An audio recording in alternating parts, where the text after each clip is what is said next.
Assalamu alaikum viewers. Welcome you all in the new session.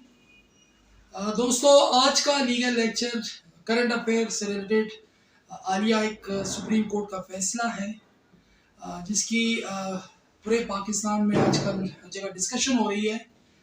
Supreme court का एक फैसला आया, एक कानून पास किया गया था जिसे हम कहते हैं supreme court practice and procedure act 2023।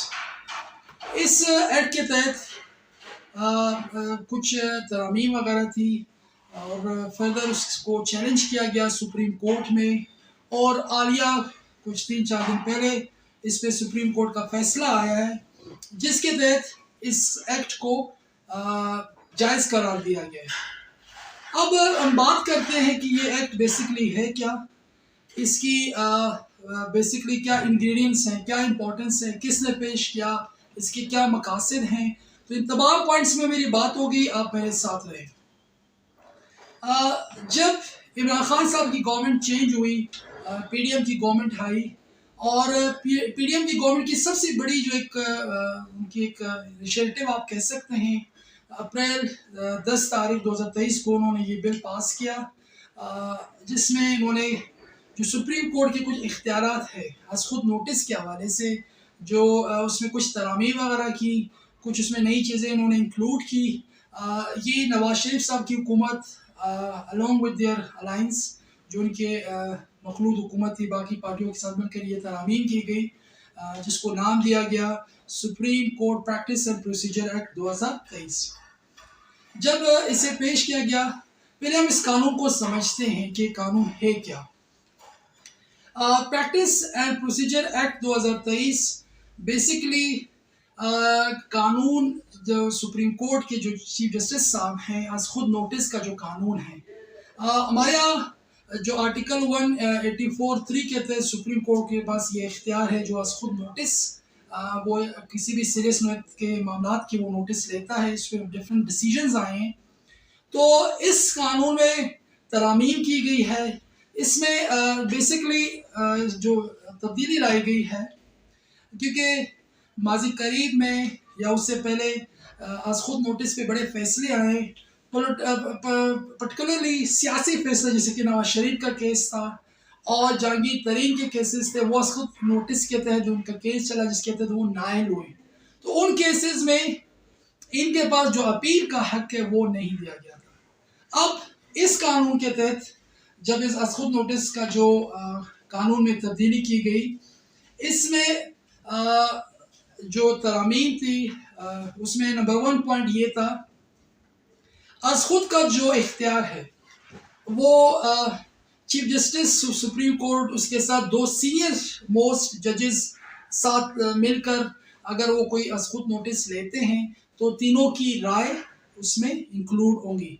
Previously इस तरह था कि सिर्फ चीफ जस्टिस साहब के पास वो इख्तियार था, वो आज खुद नोटिस ले सकते थे। अब इस कानून के तहत जो पीडीएम गवर्नमेंट ने, शहबाज शरीफ साहब की हुकूमत ने ये कानून लाया, तो उन्होंने इसमें ये तरामीम की कि chief justice along with 2 most senior जजेस, ये एक साथ इनके जो पावर ऑफ डिवीजन होगा वो मिलके जो भी कोई खुद नोटिस लेंगे तो तीनों मिलकर उसको केस को चलाएंगे। सेकेंडली आज खुद नोटिस में जो सबसे इम्पोर्टेंट जो बात है, जो भी केसेस हैं जो डिसाइड हो चुके हैं उसमें जो अपील का हक है, अब जजेस साहिबान यकीन वो भी इंसान, उनसे भी गलतियाँ हो सकती है, तो इस कानून में ये कहा गया कि जो अपील का हक है, अगर वो कोई फैसला डिसाइड करते हैं तो उसके बाद इस फैसले का अपील का हक भी होना चाहिए, कोई भी मामला हो। तो इस कानून में अपील के हवाले से भी उन्होंने तरामीम की थी, जो एक चेंज लाया गया। थर्डली इसमें एक और बड़ी इम्पोर्टेंट बात, जो माजी के केसेस थे जो आज खुद नोटिस जो सुप्रीम कोर्ट जो लिए, जो डिसाइड हुए हैं, उसको भी अपील का हक दिया गया था। ख़ास तौर पे जो इस कानून का मकसद नवाज शरीफ साहब या जहांगीर तरीन, इस तरह के जो पॉलिटिकल फिगर्स थे, मकसद इनको एक रिलीफ देना था, क्योंकि ये आज खुद नोटिस केसेस में नायल हो चुके हैं, ताकि इनको एक अपील का हक दिया जाए, दोबारा इनकी अपील सुनी जाए, जो भी केस पहले से डिसाइड हुए हैं उनको किसी हवाले से कोई रिलीफ मिल सके। तो ये वो 3 से 4 जो बड़ी इंपॉर्टेंट चेंज थी इस गवर्नमेंट इस तरामीम में की गई थी। बाद में इस को जब ये बेसिकली ये सिलसिला स्टार्ट कब हुआ, जब प्रीवियस जस्टिस साहब थे, जस्टिस उमर अता बंदियाल साहब, उन्होंने जब उन्होंने आज खुद नोटिस केसेस में इलेक्शन का ऐलान कर कहा था, पर्टिकुलरली पंजाब और खैबर पख्तूनख्वा में इलेक्शन करवाने का जो बारे में उन्होंने गवर्नमेंट को फोर्स किया, उन्होंने नोटिस लिया, और मीनवाइल गवर्नमेंट की तरफ से जो एक क्लैश सा एक माहौल बना। अब गवर्नमेंट इलेक्शन कराने के लिए तैयार नहीं थी, सुप्रीम कोर्ट उन्हें कह रहे थे कि आप इलेक्शन करवाएं। तो ये बेसिकली जो इस कानून का एक मकसद था, वो वहाँ से इसका एक रीज़न है, वो जो ग्राउंड है वो स्टार्ट हुआ। दूसरी तारीफ एक डिबेट स्टार्ट हुई। वो डिबेट ये थी, क्या सुप्रीम कोर्ट पार्लियामेंट के जो फैसले हैं, जो कानून साज इदारे हैं, वो मुदाखलत कर सकते हैं। और तीसरी बात, एक डिबेट जो आलिया सुप्रीम कोर्ट का जो फैसला आया, जो पाकिस्तान की तारीख में यकीनन बड़ा इंपॉर्टेंट फैसला है। पहली मरतबा 15 जजेस थे, लाइव ट्रांसमिशन चली है, तो तमाम चीज़ें इस पर डिबेट हुई, काफ़ी डिटेल में डिबेट हुई है। एक जानिब ये मौका पेश किया गया, क्या सुप्रीम कोर्ट पार्लियामेंट के मामलात में मुदाखलत कर रहा है। दूसरी जानिब जजेस का ये रहा है कि पार्लियामेंट सुप्रीम है, कानून साजी का बिल्कुल पार्लियामेंट को है। तो ये तमाम डिबेट तकरीबन कोई 2 से 3 हफ्ते ये मामला जारी रहे, पर फाइनली ये फैसला आया जिसके तहत सुप्रीम कोर्ट का जो प्रैक्टिस एंड प्रोसीजर एक्ट है उसको जायज़ करार दिया गया। अब ये एक्ट जायज़ तो हो गया, इसमें 2 से 3 चीज़ें वो इंक्लूड हुई है जिसमें थोड़ी सी चेंज है। नंबर 1, माजी पे ये एक्ट अप्लाई नहीं होगा। फॉर एग्जाम्पल, माजी में जो लोग नायल हुए इस एक्ट के तहत, नवाज शरीफ साहब हैं या जहांगीर तरीन साहब है, खुद नोटिस केसेस में, अब उनको जो अपील का हक है वो नहीं दिया गया। 7-8 की राय से 8 जजेस ने इसकी मुखालफत की, उन्होंने कहा ये फ्यूचर पे लागू होना चाहिए। 7 ने कहा कि माजी केसेस में भी लागू होना चाहिए। तो माजी केसेस पे ये एक्ट लागू नहीं होगा।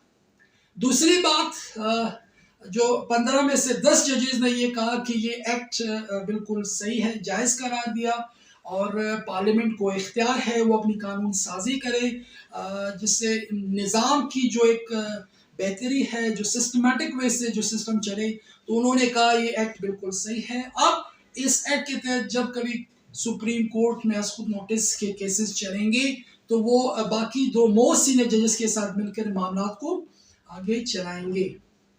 तो ये पाकिस्तान की तारीख का बड़ा इंपॉर्टेंट फैसला है। यकीनन being the law lying person, I believe that कि डिपार्टमेंट्स को महदूद अपने बॉडीज़ में काम करना चाहिए। पार्लियामेंट एक लॉ मेकिंग बॉडी है, वो उनका काम है। सुप्रीम कोर्ट के अपने एक बाउंड्रीज है, उनको अपने बाउंड्रीज में काम करना चाहिए, ताकि मुल्क में जो जमहूरी निज़ाम है, जो जमहूरियत है या कानून की बालादस्ती है, वो बेहतर तरीके से हो। उसका यही तरीका है कि तमाम इदारे अपने हदूद में और बाउंड्रीज में रहकर काम करें। This is the beauty of democracy and democratic state. So दोस्तों, ये हो तमाम इम्पोर्टेंट बातें जो मैंने आपके साथ डिस्कस की। Supreme court practice and procedure act अब जायज़ करार दिया, 15 में से 10 जजेस ने इसके हक में फैसला दिया, और इस फैसले से थोड़े बहुत जो पॉलिटिकल फिगर्स को डेफिनेटली उनको नुकसान तो हुआ है, उनके पास अपील का हक तो नहीं, पर इन फ्यूचर अगर किस तरह के कोई केसेस होंगे उनके पास ये हक होगा। लास्ट में आप लोगों से ये रिक्वेस्ट है, आप चैनल को सब्सक्राइब करें, और कोई भी क्वेश्चन आप पूछना चाहें बिल्कुल आप क्वेश्चन पूछ सकते हैं। So thank you so much for watching me.